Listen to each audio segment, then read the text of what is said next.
Grizzly. At Grizzly, we believe charging your electric vehicle should be simple, reliable, and affordable. That's why we design, engineer, and build our chargers in Canada, ensuring top-tier quality and performance. Powered by United Chargers, every Grizzly model is crafted in-house, built to withstand extreme conditions, and tested for reliability. Recognized by leading publications for its performance and value, Grizzly delivers both durability and intelligence with heavy-duty aluminum enclosures, premium output cables, and smart charging features like scheduling, usage tracking, and OCPP compatibility with multiple charging apps. Grizzly. Simple, reliable, affordable, built for every climate, every EV, everywhere you go. Visit grizzly.com to learn more.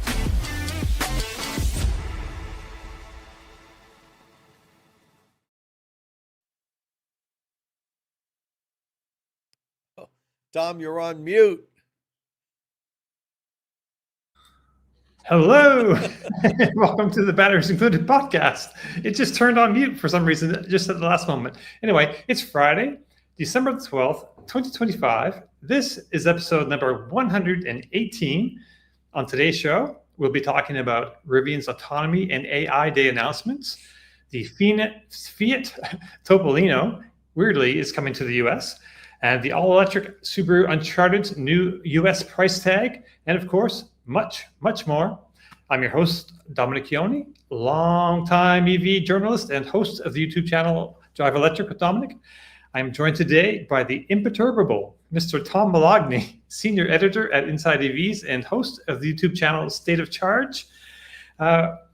We thought we had a guest, and that didn't happen at the last moment. And then Kyle was going to join us, but he just landed on the other side of the country, and he may show up. Who knows? It'd be great if he does.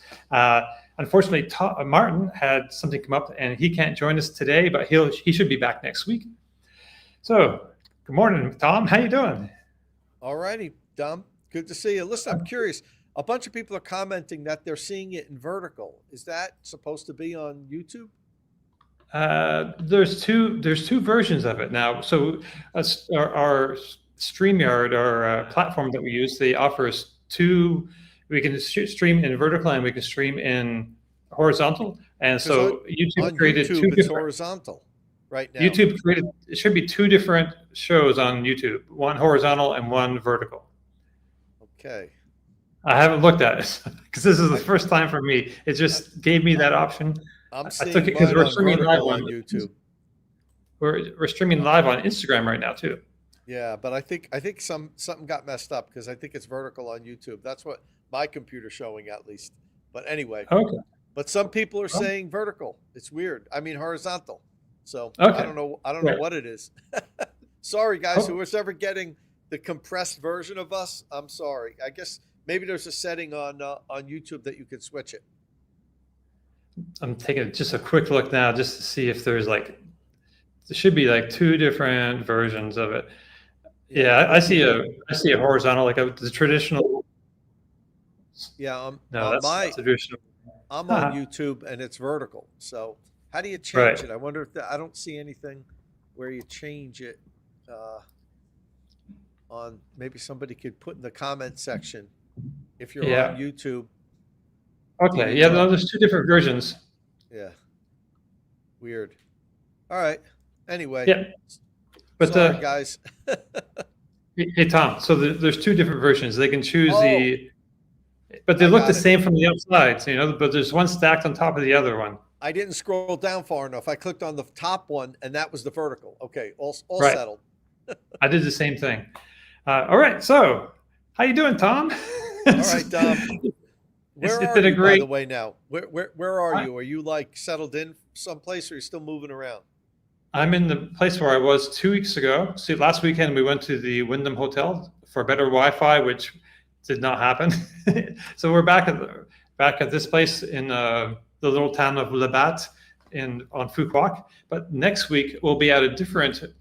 So we've been here for a month, and we'll go to a different place for another month, farther in the south on this island.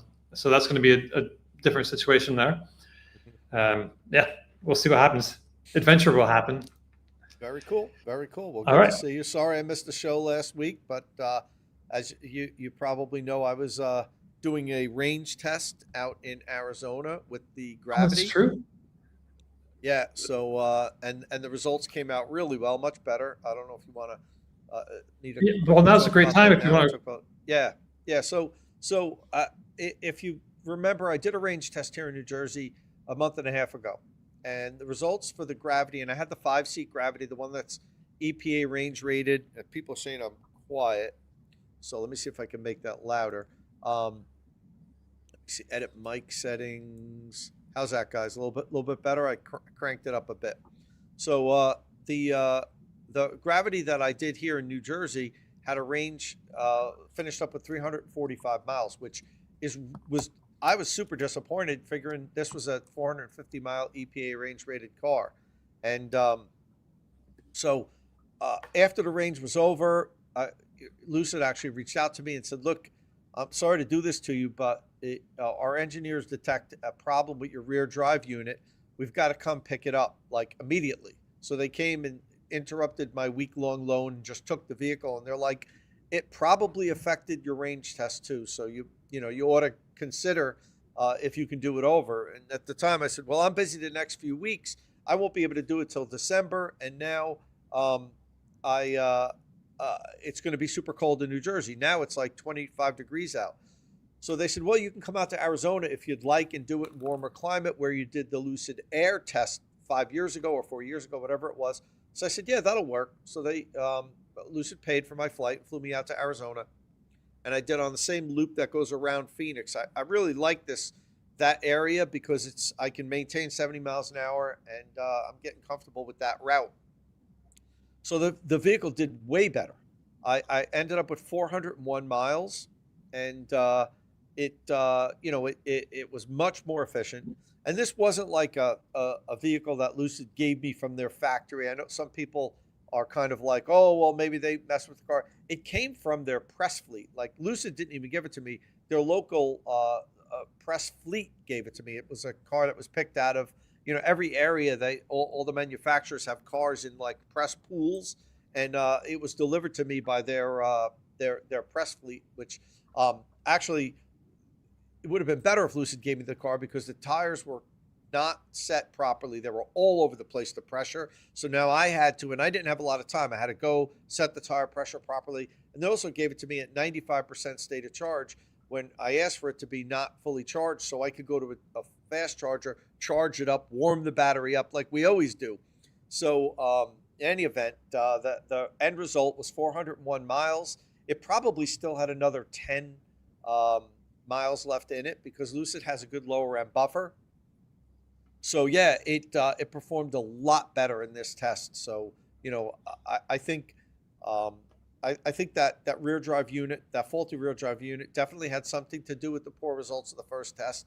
But also there was like a 10-mile-an-hour wind when I did the first test, and I typically don't like to do the range tests when it's more than 6 or 7 miles an hour because that's when it really starts biting into the results. So in any event, 401 miles now on the second test, and I'm pretty convinced that that's repeatable if you took the Lucid Gravity in warm weather and did a range test. In cold weather, it's going to be less. Obviously, most EVs are less, and I'm going to do a cold weather range test here, probably with a Gravity, sometime in January or something when it's super cold, just to do a comparison. So, what kind of final result did you have? So the first time, obviously, you didn't get the good result. Do you want to talk about what you did get, or should people just go to State of Charge YouTube channel and check that out? So I did mention a couple times when I was just talking, the final result was 401 miles. Okay. You were probably distracted getting ready for the next segment, which is okay. Yeah. But yeah, Yeah, no, 401 miles, which 56 miles farther, which is a huge improvement on the same vehicle over at 70 miles an hour. So yeah, and people say most gas cars range are lower, and yeah, all EVs the range are lower, but it seemed to this wasn't that much of a difference. Actually, when the range test started, the temperature was about the same. The difference in these two range tests was when the end of the range, as the range test went on in New Jersey, it got colder because I did it overnight. But as the range test went on in Arizona, it got warmer. Both of the tests started was in the 40s, like the high 40s. But when I was done in Arizona, it was 72 degrees. And, you know, it was like in the 30s when I finished in New Jersey. So that was a big difference. So 400 miles is the new 300 miles for range then, because the BMW iX3 that we talked about last week, also a 400-mile car, right? It should be. I'm looking forward to grabbing one and doing a range test. I talked to BMW about it. They said that's probably not going to happen until, you know, well into 2026. You know, spring, early summerish. They said that they don't even have an iX3 here in New Jersey, at Woodcliff Lake, up at the BMW headquarters. Which I probably don't believe that. They usually have the cars way ahead of time in their engineering lab, but I mean, you know, they don't have a car that allows somebody to drive. And at some point, you know, I'll get a hold of one for sure and do range and charge recordings, which it's supposed to be killer in both of those. You know, the iX3 range and charging is awesome. Right. So people Carrie M asks what. So every week I try to use a different descriptor for you, Tom. And this morning's was imperturbable, and maybe I didn't quite pronounce it right. So, you know, I just showed it to Carrie what it was, and he's sharing it with the audience. Unable to be upset or excited, calm. Well, I mean, if my goal is to be calm, I can achieve it. But I would have to say, probably in my everyday life, that adjective would not apply. Well, anyway, let's move along and talk about some news. So this is a pretty big news week, actually. A few interesting big news and some interesting news. So our big story today, though, is from Rivian, and it's on the heels of their big event.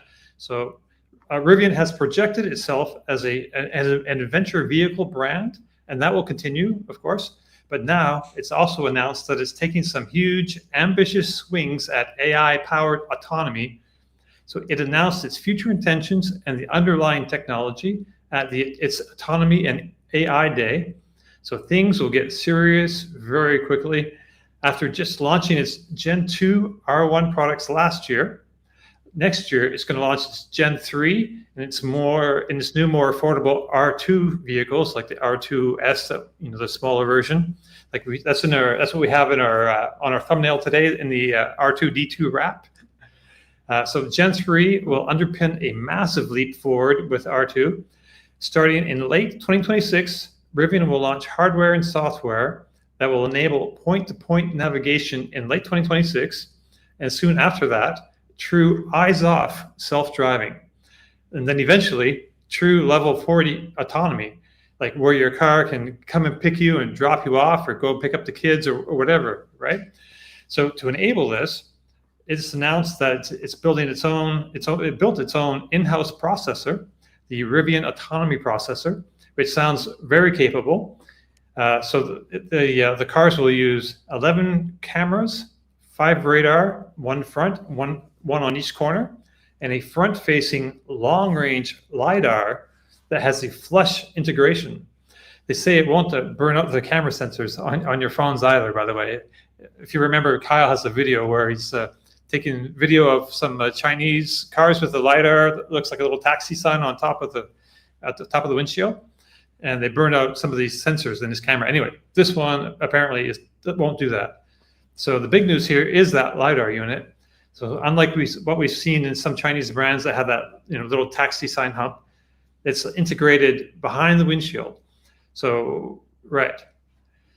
Rivian says having this LiDAR will help it collect extremely precise ground truth data from its large fleet that other automakers collect using small fleets. Like we've seen the ground truth vehicles spotted on the road here and there. They'll have those big LiDAR roof-mounted racks, and so in the past it's caused a lot of commotion. What are these people doing? But generally, it's just really collecting data, really precise data with these advanced LiDAR systems. And they only have fleets of like a dozen or 100 or so vehicles with those things to establish the ground truth. But on the new Rivian fleet, everyone is going to be able to give that kind of really precise data back to the mothership. So that'll really help their precision and their capabilities down the road. Right. So Rivian's presentation. Oh yeah, I want to mention this too. Another thing that apparently differentiates Rivian's software coming up is that it combines all this data from the different sensors like early in the process. So all the the data from the radar, the data from the cameras, and the LiDAR, they all come into the system, and very early in that process, they're unified. So it becomes one stream of data, basically. So rather than trying to work out, the computer's trying to work out what types of sensors are saying independently of each other. So the sensors, the chip, the software will only have to deal with one stream of data coming at it, which would streamline the whole situation. So Rivian's presentation was super technical. It's available online. So if you go to Rivian Stories, you can watch it and get all the geeky details for yourself. There's they had a technical officer on there talking about all the particulars of the chip, and it's over my head. I'm sure it's over most of the people's heads in the audience, but it's great that they can present that to you. And if you're interested in it's there online for you. So besides some potentially great features for future customers, Rivian also talked about how it's improving its fleet for its Gen 2 customers. So right now, Rivian says it offers level 2 driving on 135,000 miles of road, a divided highway, basically. So it is introducing what it calls universal hands-free driving later this month, that it unlocks over 3.5 million miles in the US and Canada. So basically, they say if it has like a painted line, dividing line, Rivian vehicles can handle it with this hands-free package.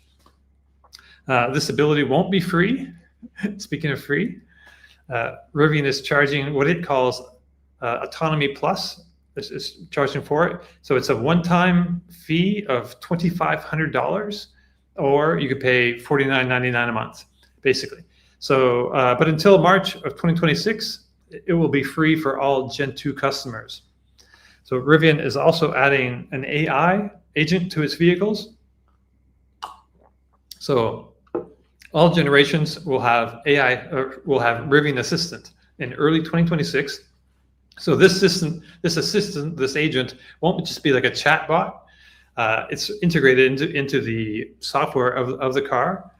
So it can do things for you within your digital world. So at the event, they did a demo where the agent was asked to move a call on the driver's calendar to a time later in the day. They held up the phone, to the camera so you could see what was going on, and it showed like the car making the change to the person's phone call. They had it scheduled for whatever time. They moved it to a later time in the day.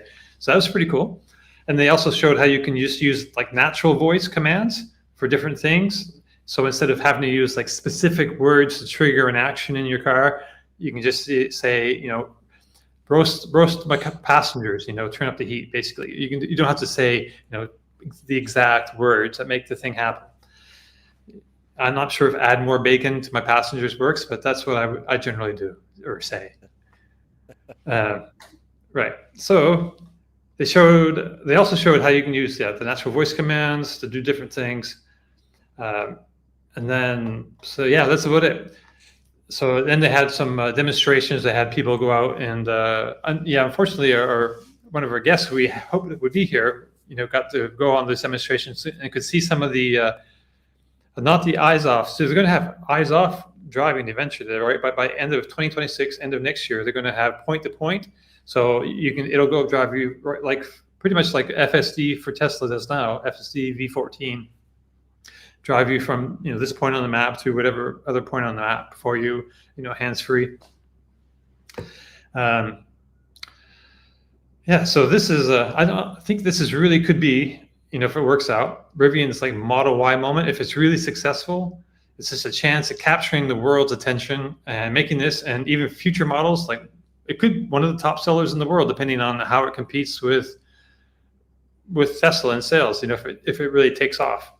And it could also even be another like Rivian zonal architecture moment where it licenses out this autonomous ability, this tech stack to other OEMs. So Rivian still has a lot to prove. It's early, kind of early. I mean, they're talking about next year, and there's still some interesting issues with this. But yeah, they're basically still promises at this point. But the road ahead looks pretty interesting.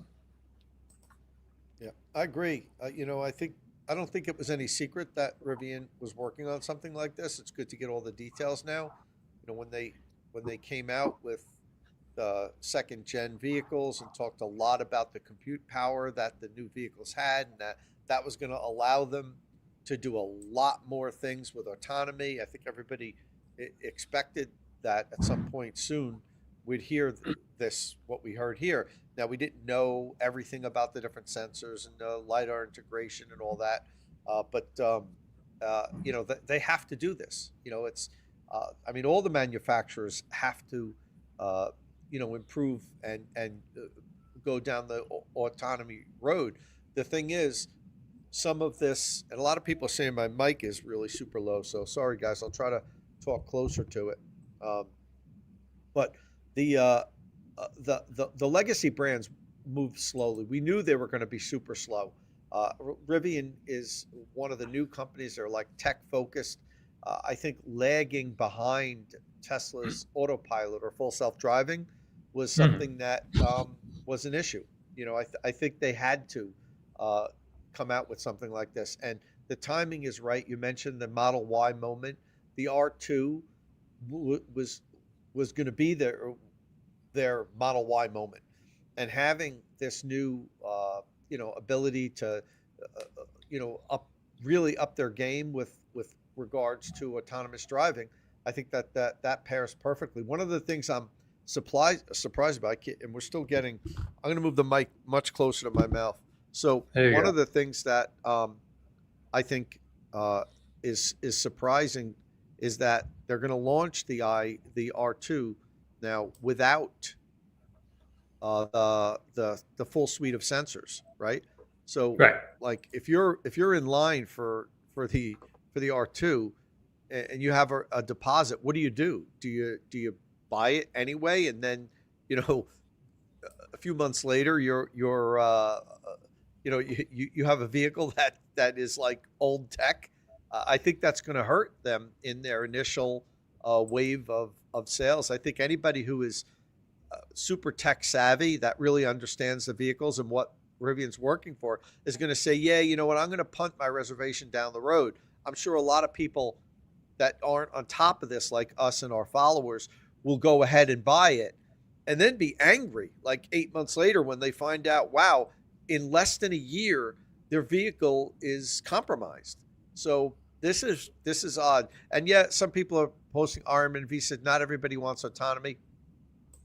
I get that, but I everybody wants good resale value. And, even if they don't use it, selling their R2 3 or 4 years down the road, people will be like, oh, you got one of those that were in that small batch in the beginning that doesn't have what all the other cars have. Like, yeah, I'll give you $6,000 less for it, So I think that's, Rivian did a lot of things right with this announcement. I like the AI assistant.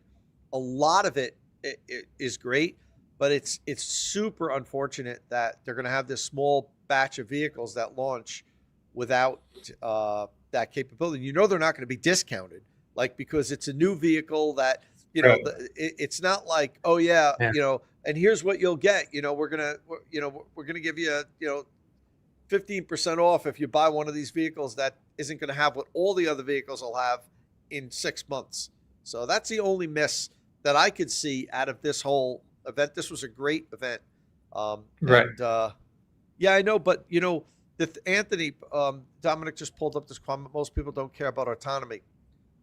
However, it is hands-free and autonomous features is currently the number one requested option at dealerships. There was a survey done recently, and I think Inside EVs posted that in one of their articles. I remember reading it that across brands, not just the EVs, hands-free driving and autonomous features is the number one requested item at dealerships now. Which Right. I think Patrick wrote that in the article, his Rivian article. Okay. But any event, I hope my Yeah. volume's a little bit better now that I got closer. I think it is. So Mike, the car geek, it says R3 reveal will hurt sales a little for R2, and now Gen 3 will cause some people to wait for Gen 3. Unforced error. I mean, it's kind of, they're in a hard position. Obviously, they couldn't get the hardware and or the software together for the beginning of startup production, but they can't delay startup production. I mean, they could, but that would cost them a lot of money. So they need to produce cars and sell them while they have the ability when they get the ability to do that, because that's money, flying away. Agreed. No, agreed. But they should. I really feel like they should discount them a little bit, because it's just, You have a discounted new model that people have been waiting for 2 years. I know, but when you have this, path forward to, because it's the hands-free driving, and then the eyes off, and it's just going to grow from there, right? All the future features that this first little batch of cars won't be able to have. And this, I guess as long as they communicate to buyers exactly, they really communicate it well, that these cars may not be as capable in the future, but yeah. But you get to have you're the first ones for a few months. You'll have an R2 early, and you'll be the first on your block. That's the price you pay. Look, I have the first gen Rivian R1S, and I'm missing out on everything. But but that's the price you pay, and I got what I paid for. I wasn't promised that I was going to have hands-free autonomy, or that my vehicle was going to be able to go coast to coast in 6 months. They didn't make any promises like that, and I'm sure Rivian won't either when they sell that first batch of R2s. So I think, though, there's something that so your Rivian R1 will get your R1s, your Gen 1 will get the AI agent assistant. So at least you'll get that. All Rivians are going to get that, I think, right? Which is, I like that. I was very anti-AI for the longest time, because Google results would give me the most ridiculous AI, responses. But then I started using it on my phone, and I just like that I can ask, sometimes very awkwardly questions, and it can usually figure out what I'm trying to say and give me answers, or, and set me on a path to finding out the information that I want. And and so being able to have this natural speech in your car, I think is a super convenient, because driving my Tesla, when I wanted to do a certain thing, turn on the rear window defroster, I could never figure out exactly what the right verbiage was for that. I was always saying the wrong words. I could never get it to happen. It was very frustrating. It's how can this thing be so stupid? Yeah. It's getting better, though. Yeah. So what's our audience saying about this? Tesla, is okay. A lot of talk about Tesla FSD, about Tesla selling it to people without ever delivering it. So right, yeah, right. Well, finally, I wouldn't count Tesla out on that front, but it's not as popular a brand as it used to be. It's falling in sales. It's just the vehicles aren't being updated like they need to be. And I think Rivian is poised to really take advantage of their lack of planning on updating their vehicle lineup. And Robert mentions the price here. Yeah, you didn't pay $15,000 for FSD years ago, but to never actually get it. $15,000 for this thing that they're going to be charging $2,500 for. So I have to imagine that price will go up at some point. I'm not sure if that $2,500 only includes this initial, if that's if that's just for this initial 3.5 million miles of hands-free driving, or when the point-to-point comes, is it going to be more? I mean, those are questions that may have been asked. I haven't seen any answers to those yet. So there's still some uncertainties. Yeah, and it's impossible to know what it's going to cost in 3 or 4 years. Even Rivian doesn't know. I mean, True. every time these car companies come out with, a computing system and sensors and everything, and they say this is the final, like, now we can go to 2 years from now, well, we've got a new chip, we've got better sensors, and so who knows? Maybe the package that they're putting together now that they say will be fine for level 4 autonomy in 3 years, maybe they'll find out it's not, and they need stronger chip. But which I found interesting, they're making their own chips, right? Their own. Well, they're designing their own chips. Designed. They're not going to make it. Yeah, it's that's being done by. So that's another little bit of insight that I saw on one of my feeds. One of our guests that we had in the past. Let me see. Stop screen. Share screen. Lee Toulet on Sino Auto Insights. He mentions this: add Rivian to a long list of companies designing their own AI silicon. I hope they took a number to get in TSMC fab line. So TSMC is the company that makes the chips, and they have a lot of customers. So Tu is saying here that the list of customers is long, and Rivian orders are going to be. He's suggesting that they're going to be small for a long time. So TSMC makes chips for Tesla, XPeng, Li Auto, all these automakers, a ton. Huawei, BYD. That's a huge number of customers. Yeah. But I saw a little clip where RJ Scaringe, CEO of Rivian, was talking about they have a good relationship with TSMC. So I guess he has confidence that they can get the chips that they need.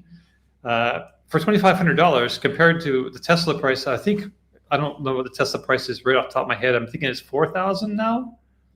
I think it's 4,000 now. Yeah, it came back down. Which it was only going to go up. I mean, well, it was up to 16, then they brought it down because how pissed supply and would demand. you be if you paid 15 or 16,000 for it, and now they're selling it for 4,000. And nobody's ever. I don't know. Has there ever been any lawsuits about that? Because the CEO has clearly stated on many occasions that the price is never going to go down. It's only going to go up. So now you run out and pay 10 grand or 12 grand. It kept going up, and now it's available for $4,000.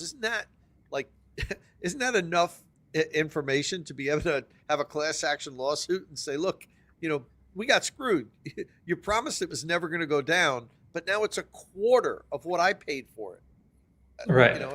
Robert is saying it's 8,000 right now. Oh, is it 8,000? Okay. Yeah. I thought it was less than that, but that's a lot. That sounds right. 8,000 sounds right. Yeah. But compare that to 2,500.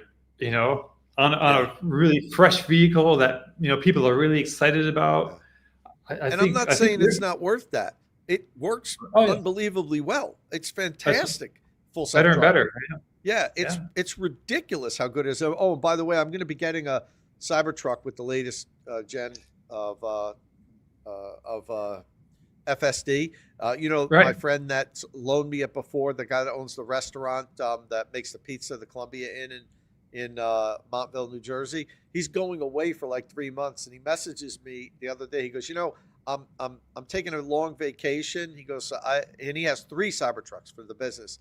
He goes, one of them is just going to be parked in the driveway. So if you want to come over and pick it up, you could have it, for as long as you want.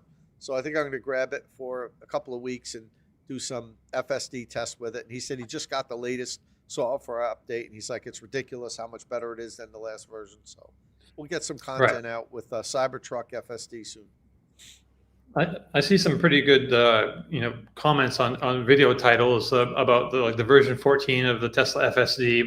If you have the Gen 4, is that what they're up to now? I think whatever the latest generation of hardware. It's supposed to be like remarkable, and that's and even my old in 2018, it was getting pretty nice. Way better than it was not even that long ago, making huge strides. And that's the speed of innovation. It seems to be increasing, like with FSD, and that's what Rivian was saying about their situation. Just the speed with which, a few years ago they weren't really talking about this at all, but they managed to. They were talking about being able to harness the AI to really just speed up this whole process and to get to, I think in some respects, it may be ahead of what Tesla is doing. I think it will be. Well, I guess it's hard to say that at this point. Right. It's hard to say that at this point. Right now, there's nothing quite like FSD. It doesn't Sure, mean that but other people aren't working on things, but there's no consumer available. You could say Waymo, whatever, but there's no consumer available ADAS system that really Right. compares with FSD at this point. I was just thinking most of the sensor suite and how it handles it. So Tesla is famously camera only. Yeah. And Waymo uses LiDAR. Just about everybody else uses LiDAR. XPeng went back to Yeah, that's what I was going only. to say. They went back to camera only. So, Right. I mean, that's, that, and this is a company that I spoke with, years ago, and they said that, we need to have the full suite of sensors. Although they did say that Brian Gu, I spoke with, who was their chief tech for autonomous driving, he said it's achievable. Full, level 4 and level 5 autonomy, he said, is achievable with camera only, but he said it's much harder. That's why we're going this route with the full suite, sensor suite. I thought that was interesting when I talked to him like 5 or 6 years ago, and he said at the time that he believed that they could achieve that. It would just take a lot longer. So maybe their plan was to use the full the full suite of sensors to maybe get to where they are now quicker, and then remove them and then let the cameras finish it. I don't know, but yeah, they went camera only. So Orcleaf, sorry if I'm mispronouncing that, says, on what basis would Don be sure that Rivian AI would be more advanced than Tesla? We've seen nothing. I'm not sure. I'm not sure. I don't know. I have a feeling, like a gut feeling, how they're handling, like just bringing the stream from all the different sensors together, unifying them before they send them off for processing. I think that's a key step. I think that holds a lot of promise. And so, if it works, we'll see. It's all, I guess, this is all future kind of speculation. We're just going to have to see. I don't know for sure though. But I'm no autonomy expert by any stretch. Yeah. So, anything else we want to say about this? No, I think we're good. All right. So, let's talk really quickly about the 2026 Subaru Uncharted EV. It's the mechanical twin of the Toyota CHR, which first debuted in July, and this week, a couple of days ago, they just confirmed that it will arrive in the US in early 2026. Pricing for the 3 trims and some adjustments to range and charging times were also announced. So the Uncharted Premium front-wheel drive will start at $34,995. It's supposed to have over 300 miles of range. Maybe I can just pull this little video up here real quick so you can kind of see what we're even talking about. The Subaru Uncharted. Right. So the front-wheel drive, $34,995, over 300 miles of range. The Uncharted Sport, middle trim, $39,795, 285 miles of range. Uncharted GT, $43,795, 285 miles of range. So it'll come with an NACS charging port. The peak charging speed is going to be 150 kilowatts, 10 to 80. Originally, they said in July it was going to be about 30 minutes, but now they've backed it down to 28 minutes. So small improvement before it's even arrived. Battery preconditioning system is in there, so it can it'll be able to charge at that speed in the cold as well if you pre-charge. It's got 11 kilowatt onboard charger for home charging. 74.7 kilowatt hour battery, up to 338 horsepower, I guess, with the GT. The fastest 0 to 60 is under 5 seconds. Ground clearance 8.2 inches. It's got a 120 volt AC power outlet on the inside, which is great. And of course, wireless Apple CarPlay and Android Auto, which tons of people, that's a huge selling point for them. So I don't know, what do you think about this compared to, you're a Chevrolet Equinox EV owner, Tom. So for the same money, the Equinox offers like a bit more range and I guess quite a bit more size. Equinox is bigger than the Model Y even, right? It's even longer than the Model Y. Yeah, it's like an inch. But if you go, what's that? I said it's like an inch or so longer. It's basically the same size as the Y Equinox. Right. But it's quite a bit bigger than this, like 9 inches, I think, bigger than this Uncharted. Yeah. But if you go all-wheel drive, the Subaru is a couple $1,000s cheaper than the all-wheel drive Equinox EV. And it's got 22 miles less range, but it does have the Apple CarPlay and Android Auto, and it's probably like a bit more capable off-road. Yeah, so what do you think? Yeah, I think that if you're going the two-wheel drive, that the Equinox is definitely a better play. But if you really want an all-wheel drive, this is slightly less, and it's probably even a better all-wheel drive system, than what the Equinox has. So that might be your play. And also, I think brand loyalty has a lot to do with it. Subaru owners are traditionally very loyal buyers, so True. it's good that you have another electric option for Subaru owners. I like how it looks. I think it looks cool, and it's priced pretty competitively.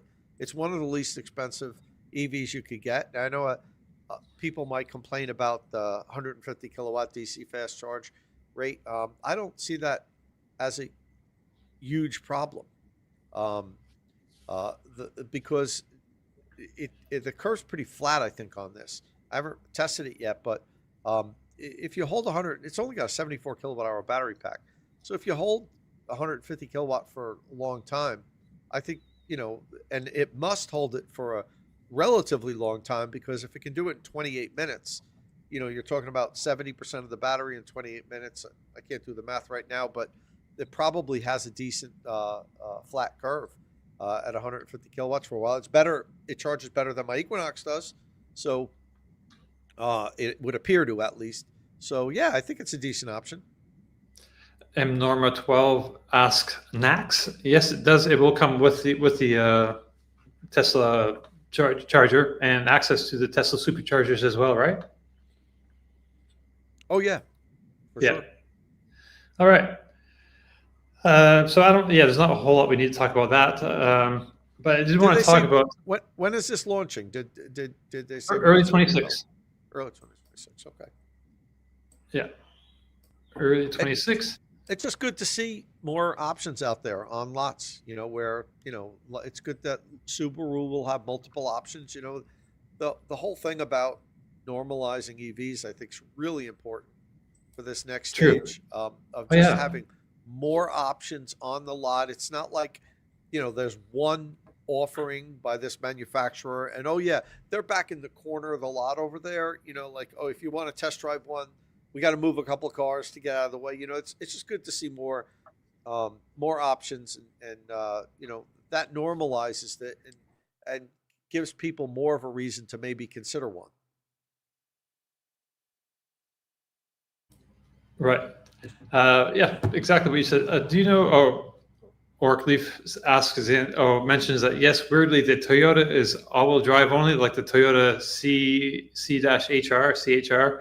Yeah. But the base Subaru is front-wheel drive. That is a little weird. I don't know how that happens, but yeah, but like it's great that they started out kind of not great. The Toyota BZ4X and the Subaru Solterra. It's like not great, but now they've really improved them, and I think they're good enough for people coming from a gas car. They're not a lot more expensive, I don't think. Yeah. And yeah, people just have confidence in those brands, and so yeah, they'll go out and they'll pick one up, and I just think it's good to have those choices, like you say. And I see a lot of BZ4X around here. I know they're not selling all that really? well, but I've been seeing a good amount, particularly at chargers. So, they must be selling some of them. Yeah. And EVKX says, I'm so glad that they don't have the same color uh, pattern anymore, where you had to get black fenders. Remember, it was the two-tone. You're on mute, Tom. Where it was on the two-tone, and they don't force you to do that anymore. People are still saying my volume is still 50% lower. I'm sorry, you're gonna have to live with it. I don't know what else. I raised it. The mic's like an inch from my mouth. I have my mic volume up to 100%. So sorry, guys. yeah. I don't know what it is with this program. We should, with this platform, I guess we should lodge a complaint. All right, so let's talk about something else that's coming to the US that's pretty exciting, kind of exciting. I think it's, see if I can get this little thing to come up on the screen. So Kyle's dream is about to come true, as well as the dream of, oops, got a little video going on here. Right, this is in the Autopian. Whoever's right, this Brian Silvestro, his dream is also coming true. The best car Fiat sells is finally coming to the US. So the Fiat Topolino is making some headlines. And so this is a car that, I love. Kyle just loves it. And because it's awesome. And this is basically, it's the Fiat's version of the Citroën Ami. And then there's also an Opel version, the Rocks, which I think also looks pretty cool. They all look really interesting.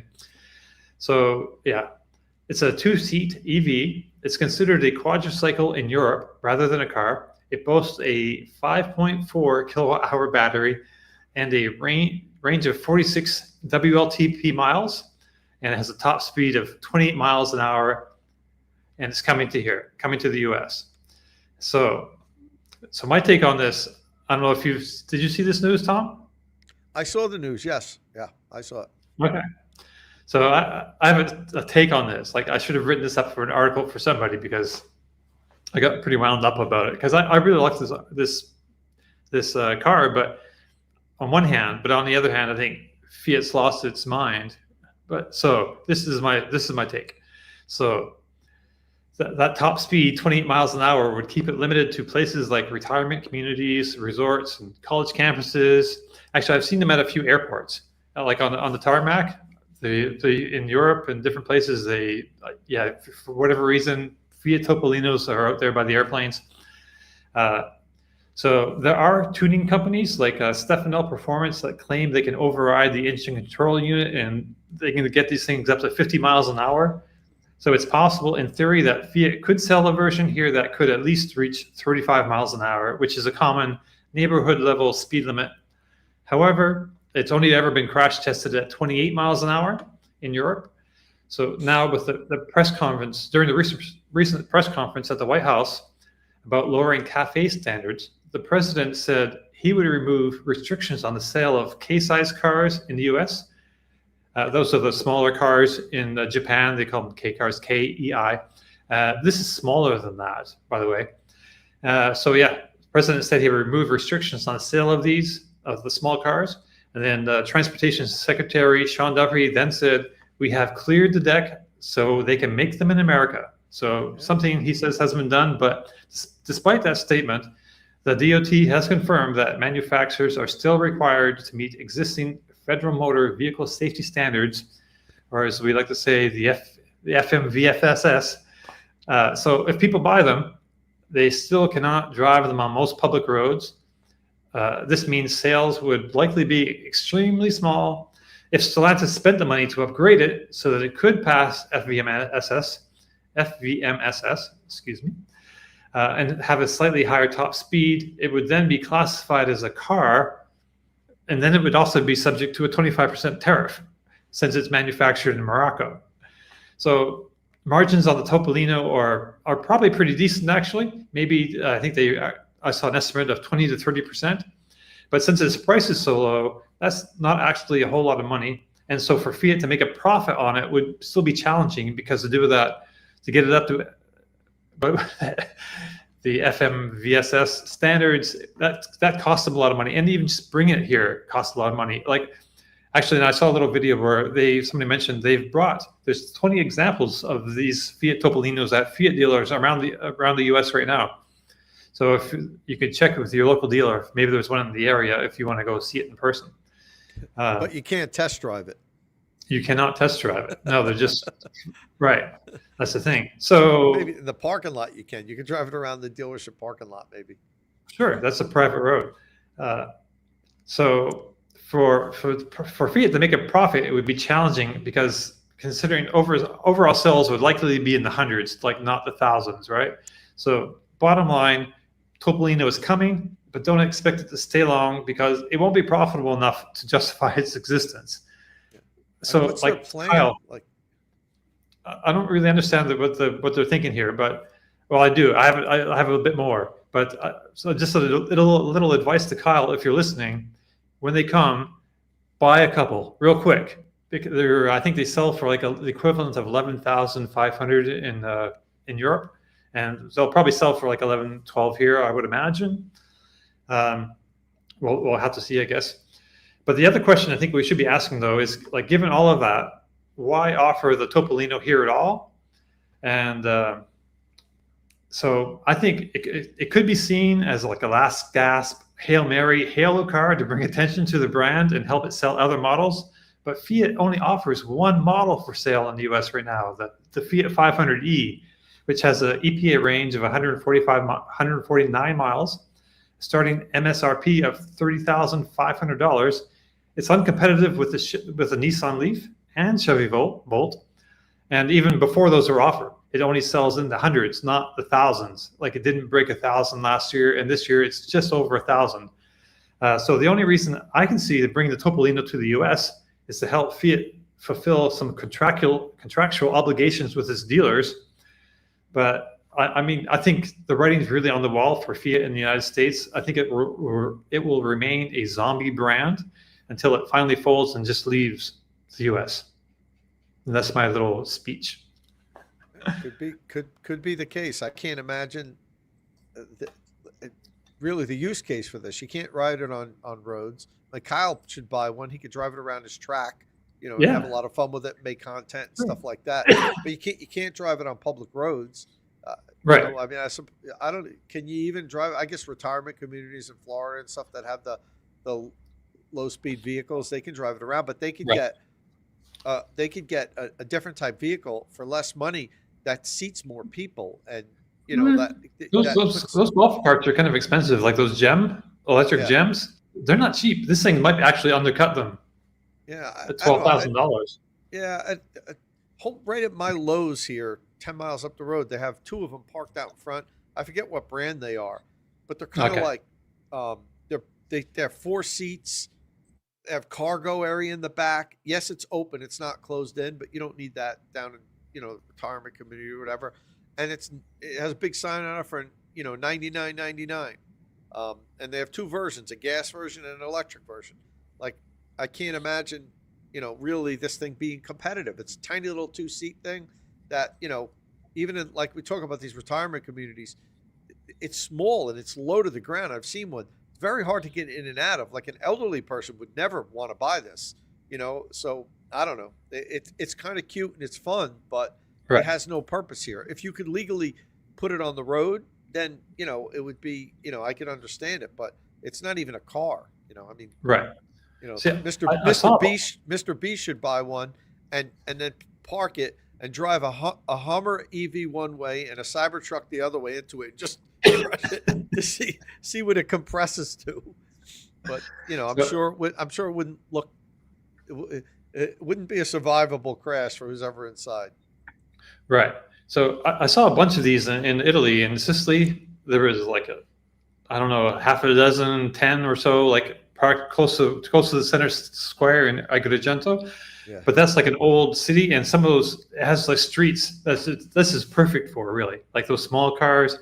They have streets that I was walking up this little tiny street. I thought it was like a pedestrian way. I didn't realize, a car would actually go up it, and you turn around, there's a car coming. You have to like stand up against the wall so they can get through. So this is like great for that kind of situation, but that's not America, right? Yeah. It's a whole different ball game. This thing's Uh, it's DOA. right. So, I know what we wanted to talk about. There's a couple of things. BMW has got access to the Supercharger networks this week. Mhm. So, except for the older i3s, BMW's just this week finally gained access to the Tesla Supercharger network. So, in 2023, they first announced they would get access in early 25, but then a year after that announcement, in late 2024, it was pushed back to late 25 around now, and it's met that target. So, Tom, your EVChargingStations.com shared this news. What do BMW drivers need to know about using the superchargers, and does BMW have an adapter for them to buy? So the interesting thing is they are designing like their own adapter.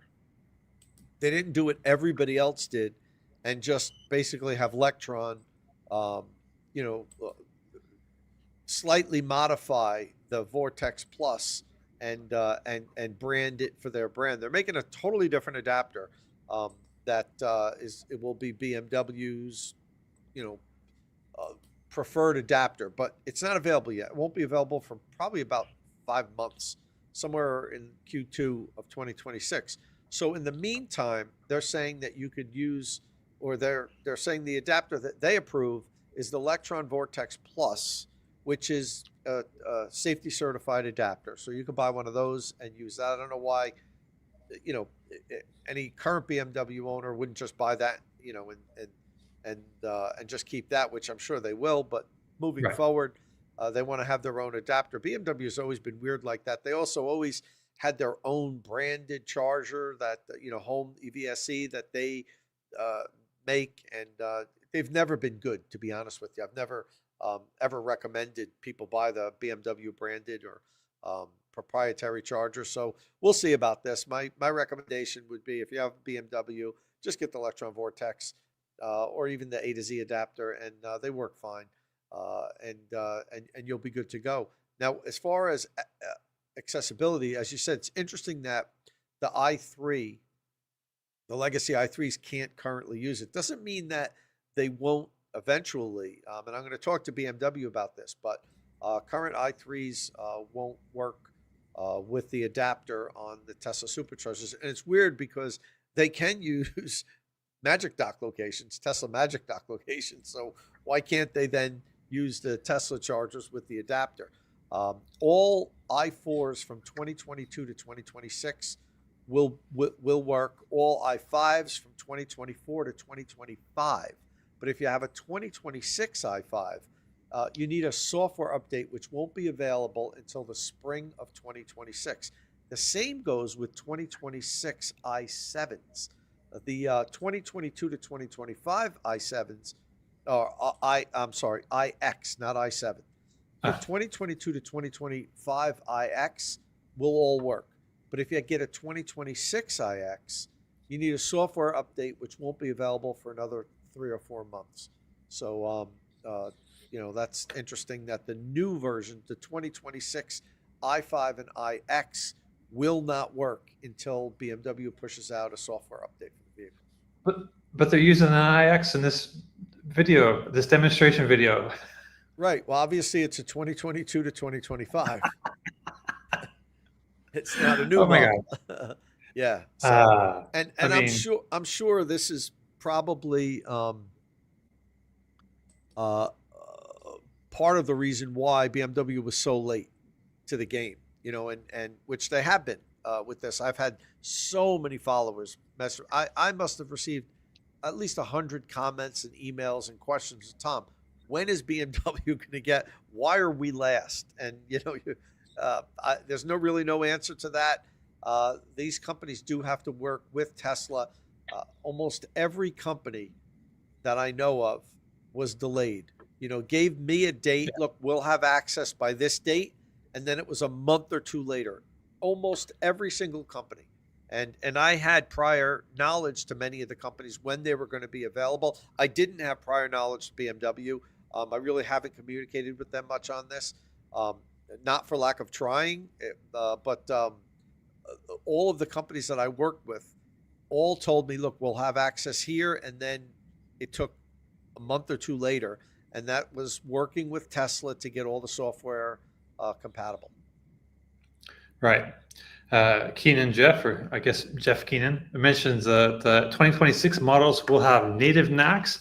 And that's a bit weird. So I was looking at that earlier today, and so Not the models I mentioned.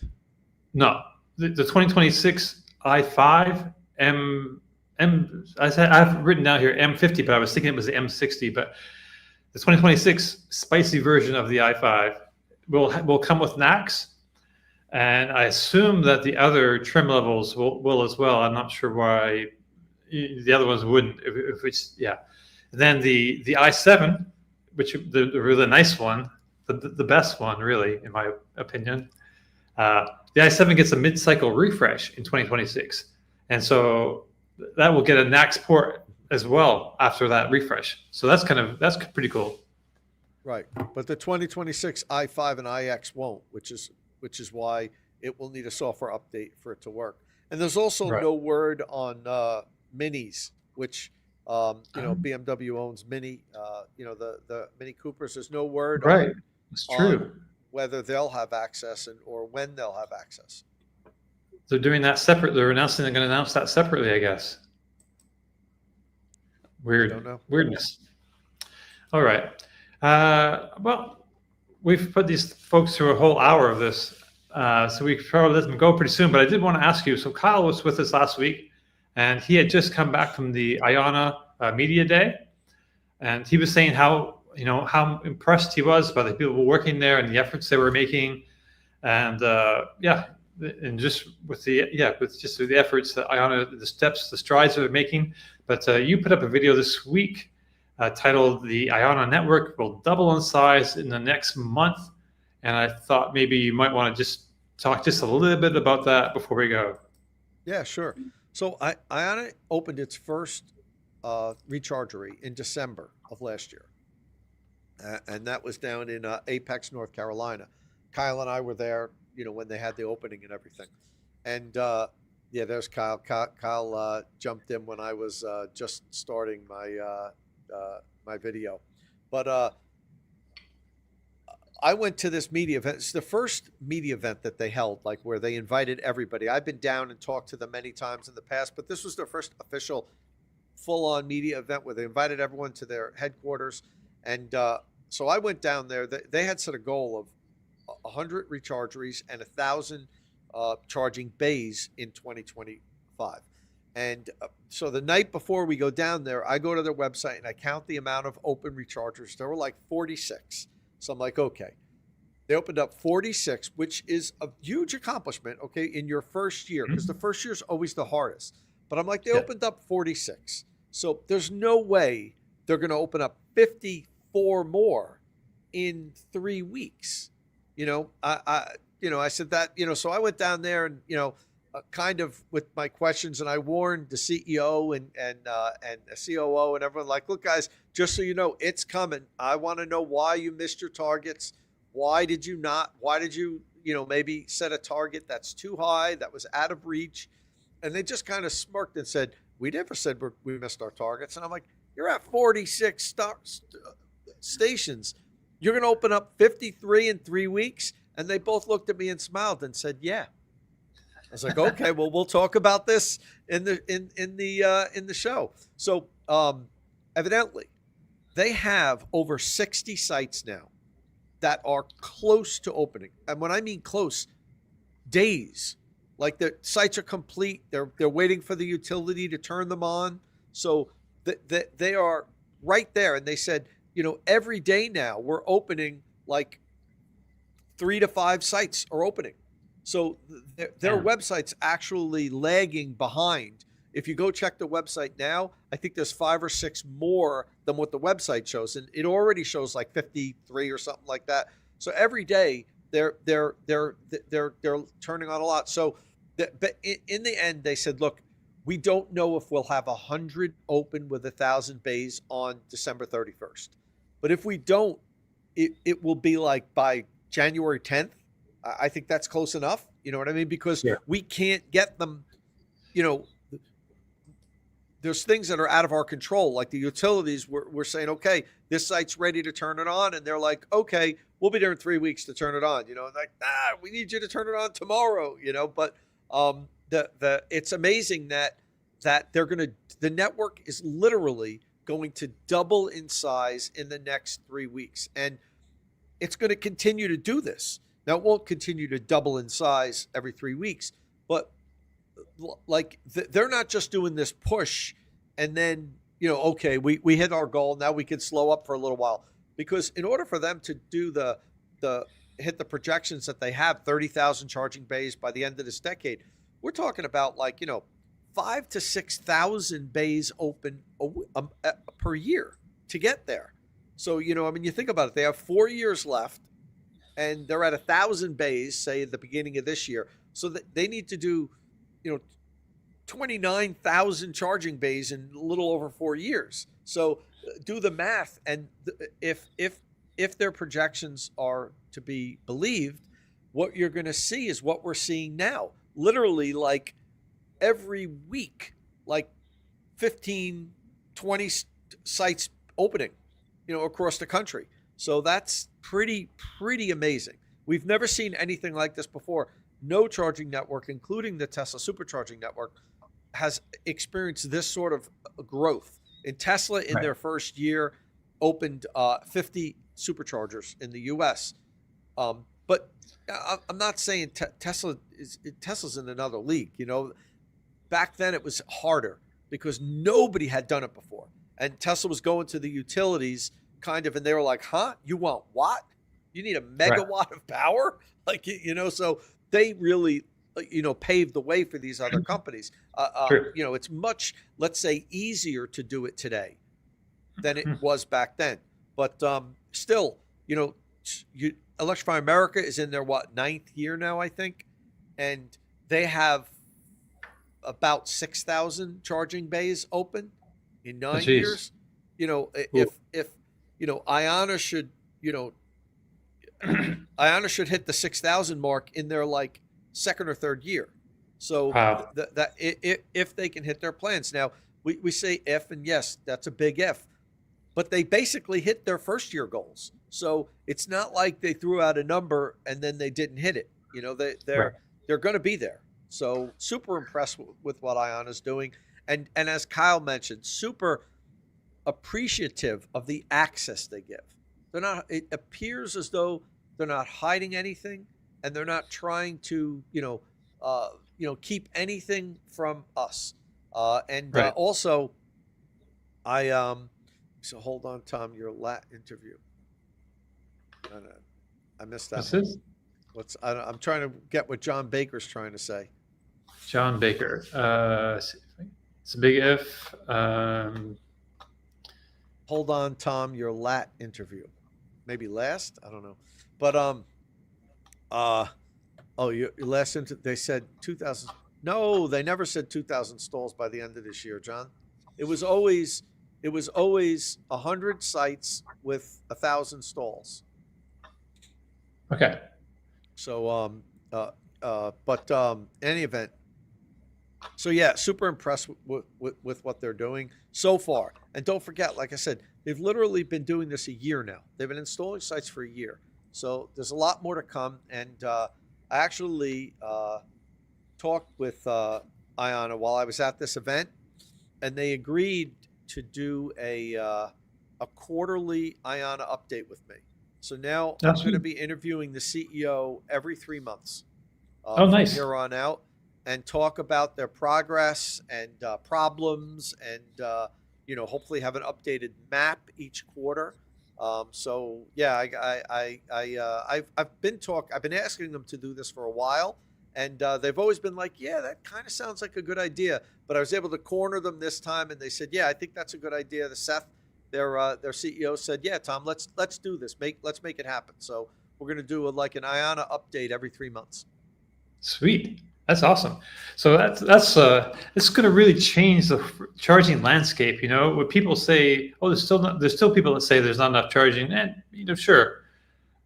I've never had an issue with it, but people say they do. So that's going to be so different. It just several years down the road, like 2030, it's like they should reach what, 30,000 by 2030? Is that the goal? Yeah, by the end of 2030, Which is about where Tesla is now, or just No, Tesla's more than that now. They're okay. they're over 30, but I mean Tesla was a little under 30 at the Right, beginning of this year. So, right, Tesla started installing superchargers in 2012. So yeah, a long time 13 ago. years to get to 30,000 stalls. Right, And Ionana's saying they'll do it in 6. that's So that's less than half. right. Yeah, it's But just going to also change the. But also, I have to say this: that's supercharger stalls in the U.S. Tesla True, installed much more worldwide. Okay, true, so give them their props. What Tesla has definitely. done is just remarkable. I mean, Yeah, paved the way. they showed that it could be done when everybody said you can't do this. So I'm not taking anything away from Tesla, but Ionana aims to pave their own way. Right. Patrick and Liv, the electric duo, say I'll be publishing an Ionana current status page on our website today with stats on their deployment progress. Cool.